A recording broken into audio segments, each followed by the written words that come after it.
दोस्तों देखिए, माता लक्ष्मी तो आपके घर में आने को तैयार है। वो आपके दरवाजे के पास ही खड़ी हैं, बाहर खड़ी हैं। आपको उनको बुलाना ही नहीं आता है। किस प्रकार माता लक्ष्मी आपके घर में स्थायी निवास करें, किस प्रकार माता लक्ष्मी आपको सौभाग्यशाली बनाए, आपको वैभवशाली बनाए, जानने के लिए वीडियो पूरा ही देखें। हो सकता है मेरा एक आध शब्द इधर उधर हो जाए, लेकिन वीडियो को संयम से पूरा ही देखिए। ऐसे छोटे छोटे टिप्स मैं बताने जा रहा हूँ आपको, जिनकी ओर आपका ध्यान ही नहीं होगा। तो दोस्तों देखिए, सबसे पहले आपका कितना भी बुरा समय चल रहा हो, कितना भी बुरा समय चल रहा हो, चाहे आप दाने दाने को परेशान हो, माता लक्ष्मी आपके घर में स्थायी 7 पीढ़ियों तक निवास करेंगी। मैं ऐसे उपाय बताने जा रहा हूँ। सबसे पहले आपको क्या करना है, और जो आखिरी में उपाय बताऊंगा वो एकदम चमत्कारी वाला होगा, जो आपने सोचा भी नहीं होगा कभी। तो दोस्तों सबसे पहले क्या करना है, आपको अपना जो घर का मुख्य दरवाज़ा है उसके बगल से, मैंने देखा है कई लोग को उसके बगल से एक कूड़ादान बना लेते हैं, उसके बगल से मुख्य दरवाजे पर कूड़ादान रखते हैं। ऐसा बिल्कुल नहीं करें। पड़ोसियों से संबंध खराब होते हैं, और जब दरवाजे पर ही कूड़ा होगा तो देवी देवता तो क्या, इंसान भी आना पसंद नहीं करते। सबसे पहले आप इस चीज़ को दूर कीजिए। ये तो आपके मुख्य दरवाजे का बता रहा हूँ। अब घर के अंदर घुसेंगे तब वो वाली बताऊंगा मैं आपको। अब घर के अंदर घुसे दोस्तों, जूते चप्पल उल्टे पड़े हैं, सीधे पड़े हैं, आड़े तिरछे पड़े हैं।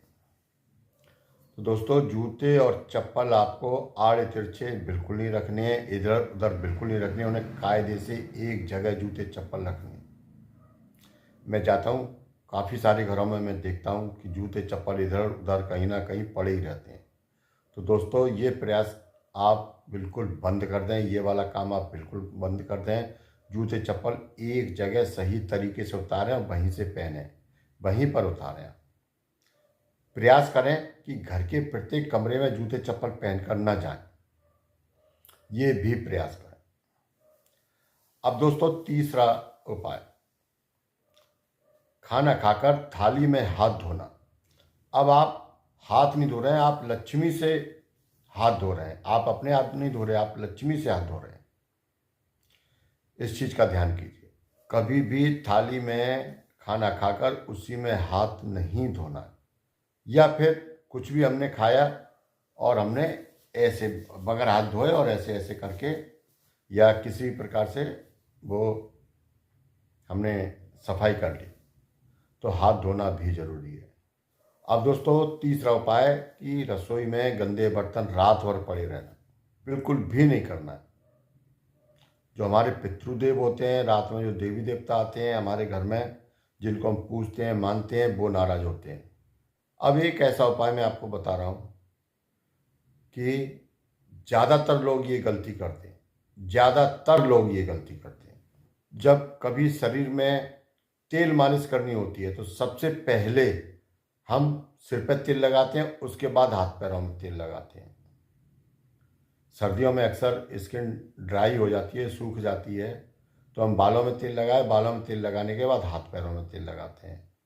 अब दोस्तों जो हमारा माथा है वो हेड है, हमारा शीर्ष है हमारा, हम उस तेल को लगाने के बाद वो हाथ पैरों पे लगा रहे हैं।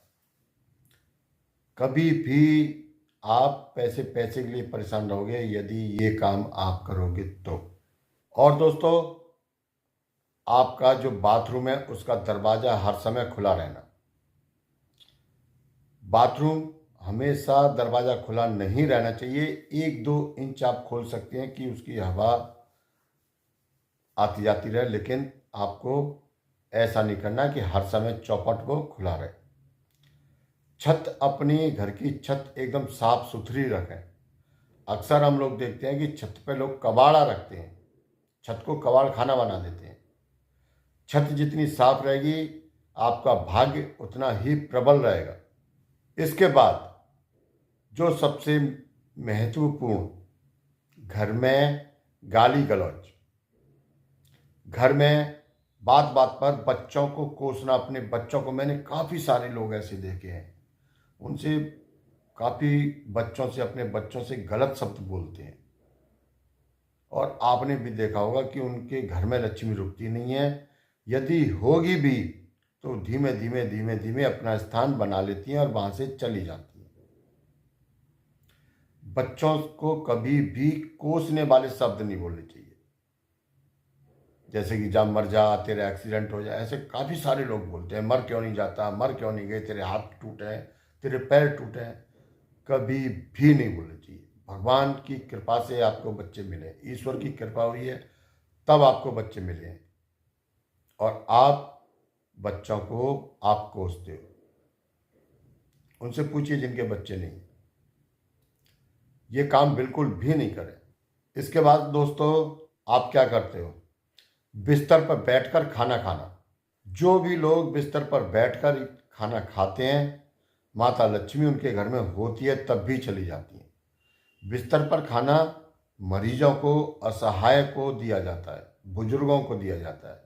यदि हम अच्छे भले स्वस्थ हैं, खाने का कोई स्थान बना हुआ है, अलग टेबल वगैरह है हमारे घर में, डाइनिंग टेबल वगैरह, तो आप वहाँ खाएं, वरना सबसे अच्छा स्थान है जमीन में आसन बिछाकर भोजन करना। जमीन में आसन बिछाकर भोजन ही करना चाहिए, यही हमारा शास्त्र सम्मत नियम है। इसके बाद दोस्तों, सबसे बड़ी बात, यदि आपको भाग्य चमकाना हो तो अपने वस्त्रों पर ध्यान दीजिए। वस्त्र गंदे नहीं होने चाहिए। 2-2, 3-3 दिन तक मैं देखता हूँ काफ़ी सारे लोगों को 2-2, 3-3, 4-4 दिन तक वो कपड़े पहनते हैं। वस्त्र रोजाना ही चेंज करें, अपने कपड़े रोजाना ही चेंज करें। बेशक 2 जोड़ी हो आपके पास, एक को धोएं, एक को पहने, एक को धोएं, एक को पहने। जरूरी नहीं है कि 20 जोड़ी कपड़े हों तभी हमारे साथ ऐसा होगा। नहाने के बाद साफ स्वच्छ वस्त्र ही पहने। किसी दिक्कत में, किसी परेशानी में तो आप कम से कम, आप जो अंदर के कपड़े होते हैं उनको तो बदल ही बदल लें। इसके बाद दोस्तों, घर के माता पिता जो हमारे होते हैं, उनकी आज्ञा के अवज्ञा करना या उनको पर्याप्त सम्मान न देना। यदि हमारे माता पिता जीवित हैं तो हमें उनको पर्याप्त सम्मान देना है, और यदि नहीं है तो भी उनको पर्याप्त सम्मान देना है। समय समय पर उनको भोग दिया बाती करनी ही करनी है, कुल देवी की दिया बाती करनी ही करनी है।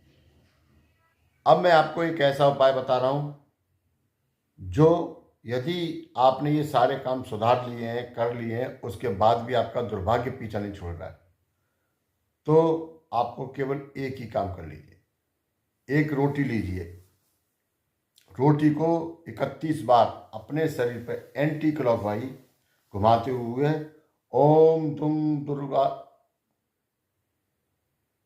एक रोटी लीजिए, रोटी को अपने सिर पर 31 बार एंटी क्लॉकवाइज घुमाते हुए मंत्र बोले, ओम तुम दुर्भाग्य नाशने नमः, ओम तुम दुर्भाग्य नाशनी नमो नमः, ओम तुम दुर्भाग्य नाशनी नमो नमः। 31 बार ये मंत्र बोलकर आप शुक्रवार को, शनिवार को कुत्ते को, काले वाले को खिलाएं। और दोस्तों, दान पुण्य की कोई भी दिन निश्चित नहीं होता है। दान पुण्य के लिए आप कभी भी कहीं भी कर सकते हैं, ना कोई स्थान निश्चित होता है। हमारे बड़े बुजुर्ग बोल गए हैं कि दान पुण्य की जड़ हमेशा हरी रहती है। आप ये नियम रोजाना कर लीजिए। एक रोटी तो जा रही है, वैसे भी हम गाय को खिलाते हैं, कुत्ते को खिलाते हैं। आपको मंत्री तो पढ़ना है, आप ये चीज कर लीजिए, देखिए जीवन में कैसे चमत्कार होता है आपके। आज की वीडियो में केवल इतना ही, मिलते हैं अगली वीडियो में। तब तक के लिए जय राम जी की, हर हर महादेव, जय बाबा अमर सिंह पवन की।